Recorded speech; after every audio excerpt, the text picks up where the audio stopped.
Hello friends, daily market analysis के एक और नए वीडियो में मैं पीयूष आप सभी का स्वागत करता हूं। दोस्तों, सबसे पहले चलते हैं हम अपने डेली टाइम फ्रेम पर और एक नजर डालते हैं कि बड़े टाइम फ्रेम पर अभी मार्केट का स्ट्रक्चर क्या बना हुआ है। दोस्तों, यहाँ चार्ट पर ध्यान दीजिए।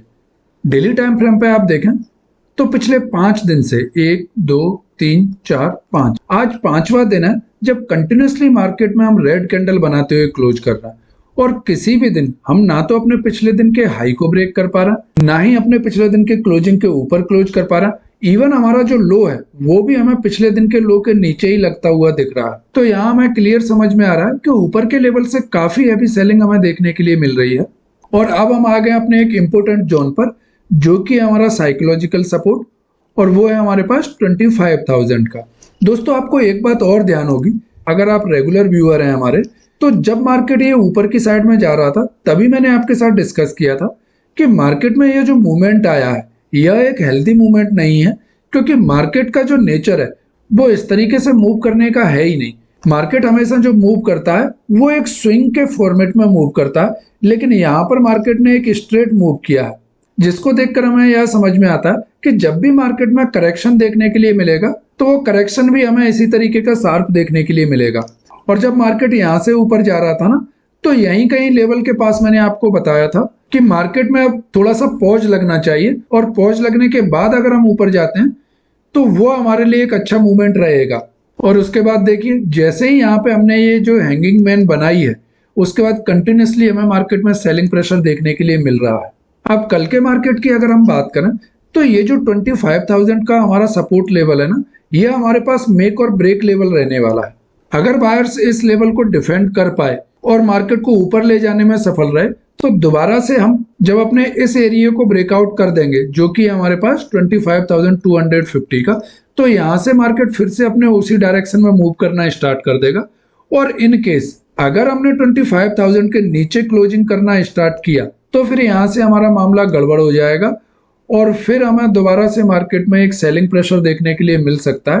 और यहाँ से जो कैंडल बनती हुई हमें दिखाई देंगी, अगर 25,000 के नीचे हमने क्लोज करना स्टार्ट किया तो फिर ये कैंडल हमें बड़ी बड़ी बनती हुई दिखाई देंगी, क्योंकि यहाँ से फिर जो मार्केट का सेंटिमेंट है, जो ये ऊपर की साइड में हम जा रहे थे और पॉजिटिव मूड के साथ हम ट्रेड कर रहे थे, वो चेंज होकर कहीं ना कहीं नेगेटिव साइड में शिफ्ट हो जाएगा। अभी जब तक हम इस लेवल को ऊपर ट्रेड कर रहे हैं, जो कि हमारे पास 25,000 का, तब तक बायर्स के पास अपॉर्चुनिटी है कि इस लेवल को डिफेंड करना और यहीं से मार्केट को फिर से अपने डायरेक्शन में मूव कराना स्टार्ट कर दें। तो अब आने वाले ट्रेडिंग सेशन में ये जो हमारा एरिया है 25,000 का, इसका डिफेंड होना बहुत जरूरी है। लेट्स सी, हम देखते हैं कि कल क्या होता है। क्या हम 25,000 के लेवल को डिफेंड कर पाते हैं या इसके नीचे क्लोज करना स्टार्ट करते हैं, क्योंकि हम इस लेवल के बहुत नजदीक आ गए। चलिए, अब हम 15 मिनट के टाइम फ्रेम पर चलते हैं और देखते हैं कि कल के लिए हमारा बेस्ट ट्रेडिंग सेटअप क्या रह सकता है। दोस्तों, चार्ट पे ध्यान दीजिए। आज मार्केट में हमें गैप डाउन ओपनिंग मिली और गैप डाउन ओपनिंग के साथ ही हम नीचे आ गए, जिसमें आज के दिन में हमने जो लो लगाया है वह लेवल है हमारे पास 25,025 का। और अगर आज के हाई की हम बात करते हैं तो हाई का लेवल है हमारे पास 25,150 का। और अगर आज की क्लोजिंग हम देखते हैं तो आज की क्लोजिंग हमें मिली है 25,060 के आसपास। अब कल के लिए अगर हम अपने सपोर्ट की बात करते हैं तो वो सबसे पहला सपोर्ट हमें देखने के लिए मिलेगा हमारा इस लेवल का, जो कि हमारे पास 24,980 का। अब यहाँ पर आपका यह क्वेरी रह सकता है कि सर, हमको क्लोजिंग मिली है 25,060 के आसपास और आप बात कर रहे हैं कि पहला सपोर्ट हमें देखने के लिए मिलेगा 24,980 का, ऐसा क्यों? तो दोस्तों, ऐसा इसलिए कि हमको जो लो मिला है वो लो है हमारे पास 25,025 का। तो पहला जो सपोर्ट हम लोग कंसीडर करके चलते हैं वो दिन का लो रहता है। हमेशा इंट्राडे ट्रेडिंग हम जो करते हैं उसमें हमारे लिए पिछले दिन का लो, पिछले दिन का हाई और पिछले दिन का क्लोज, यह तीनों लेवल इंपोर्टेंट सपोर्ट और रेजिस्टेंस का काम करते हैं। तो आज का लो जो है वो है हमारे पास 25,025 का।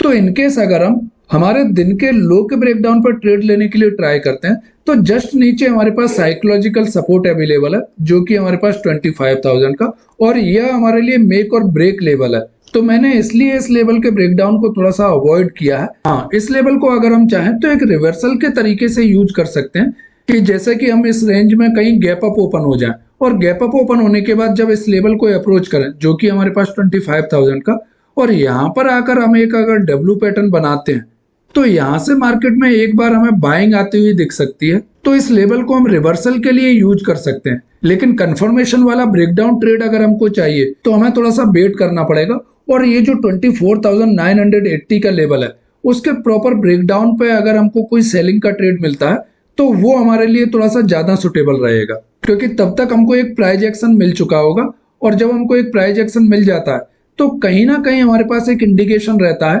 कि एक बार बायर्स ने मार्केट को ऊपर ले जाने के लिए ट्राई किया लेकिन वो फेल हो गए।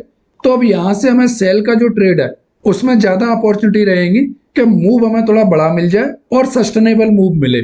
तो आई थिंक दोस्तों आपको यह रीजन समझ में आ गया होगा कि मैंने 25,000 को कंसीडर ना करते हुए 24,980 को क्यों कंसीडर किया। चलिए अब हम आगे बढ़ते हैं और देखते हैं कि नेक्स्ट सपोर्ट हमारा क्या रहेगा। जब हम 24,980 को डाउन साइड में ब्रेक करेंगे तो नेक्स्ट सपोर्ट हमको देखने के लिए मिलेगा हमारे इस एरिया का, जो कि हमारे पास रहेगा 24,930 का। उसके बाद जो सेकंड सपोर्ट हमें देखने के लिए मिलेगा वो रहेगा हमारा इस एरिया के आसपास, जो कि हमारे पास 24,880 का लेवल। और उसके बाद जो नेक्स्ट सपोर्ट हमको देखने के लिए मिलेगा वो रहेगा हमारा 24,800 के आसपास। यह तीन मूव हमको निफ्टी में डाउन साइड में देखने के लिए मिल सकते हैं, इनकेस अगर हम 24,980 को डाउन साइड में ब्रेक डाउन कर पाए तब। चलिए अब हम अपने रेजिस्टेंस के बारे में एक बार डिस्कस कर लेते हैं। तो दोस्तों कल के लिए अगर रेजिस्टेंस की हम बात करते हैं तो सबसे पहला रेजिस्टेंस हमें देखने के लिए मिलेगा हमारा आज का हाई, जो कि हमारे पास 25,150 का।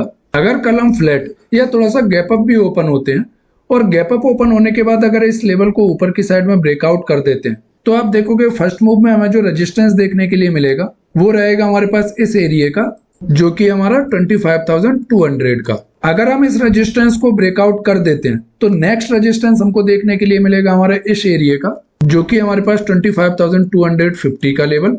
दोस्तों इस लेवल को थोड़ा सा ध्यान में रखिएगा, 25,250 का। इन लेवल्स को मैं एक बार ही हटा देता हूं जिससे आपको थोड़ा सा अच्छे से समझा सकूं। तो जैसा कि मैं आपको बोल रहा था कि 25,250 का जो एरिया है ये हमारे पास काफी इंपॉर्टेंट है। उसके पीछे का रीजन ये है कि मार्केट का अभी अगर आप स्ट्रक्चर देखते हो तो हमको हर एक अप मूव में ऊपर से सेलिंग देखने के लिए मिल रही है। जब भी बायर मार्केट को ऊपर ले जाने के लिए ट्राई करते हैं तो मार्केट में ऊपर के लेवल से सेलर हावी हो जाते हैं और मार्केट को दोबारा से नीचे ले आते हैं।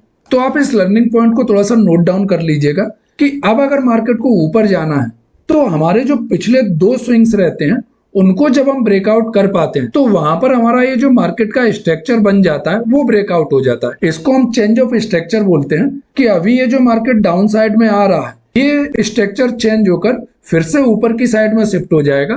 तो इस स्ट्रक्चर के ऊपर की साइड में शिफ्ट होने के लिए हमारा 25,250 के लेवल को ब्रेकआउट होना बहुत जरूरी है। तो इस लेवल पर थोड़ा सा ध्यान रखिएगा।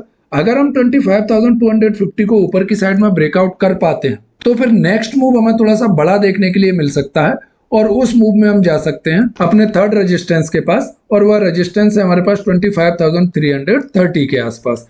यह तीन मूव आपको ऊपर की साइड में भी देखने के लिए मिल सकते हैं इनकेस अगर हम 25,150 को सक्सेसफुली ऊपर की साइड में ब्रेकआउट कर पाए तो। दोस्तों इस वीडियो के माध्यम से मैं थोड़ा सा आपकी राय जानना चाहता हूँ। मुझे लगता है वीडियो थोड़ा सा बड़ा हो जाता है क्योंकि मैं आपको पूरा नॉलेज देने की कोशिश करता हूँ। अगर यह वीडियो आपको कहीं से भी बोरिंग लगता है या मुझे इसमें क्या और सुधार करना चाहिए तो प्लीज इस वीडियो के नीचे अपने फीडबैक जरूर दें, जिससे मैं अपनी एनालिसिस को थोड़ा और सुधार पाऊँ। तो मेरा आप सभी से रिक्वेस्ट है कि वीडियो में जो भी अच्छा या बुरा लगता है प्लीज अपने वैल्यूएबल फीडबैक जरूर दिया करें। तो दोस्तों इसी नोट पे मैं आज का एनालिसिस यहीं पर एंड करता हूं। आई होप यह वीडियो आपको पसंद आया होगा। अगर यह वीडियो आपको पसंद आया हो तो प्लीज वीडियो को लाइक करें और चैनल को सब्सक्राइब करना ना भूलें। दोस्तों मैं यहाँ पर आपको कोई भी बाय और सेल एडवाइस नहीं दे रहा हूँ, मैं केवल अपना एक्सपीरियंस आप लोगों के साथ शेयर कर रहा हूँ। तो कोई भी ट्रेड लेने से पहले अपने फाइनेंशियल एडवाइजर से एक बार कंसल्ट जरूर करें। इस वीडियो को केवल मार्केट को सीखने और समझने के लिए यूज करें, यही मेरा आप लोगों से रिक्वेस्ट है। तो वीडियो को अंत तक देखने के लिए आप सभी का धन्यवाद। चलिए मिलते हैं कल नेक्स्ट वीडियो में।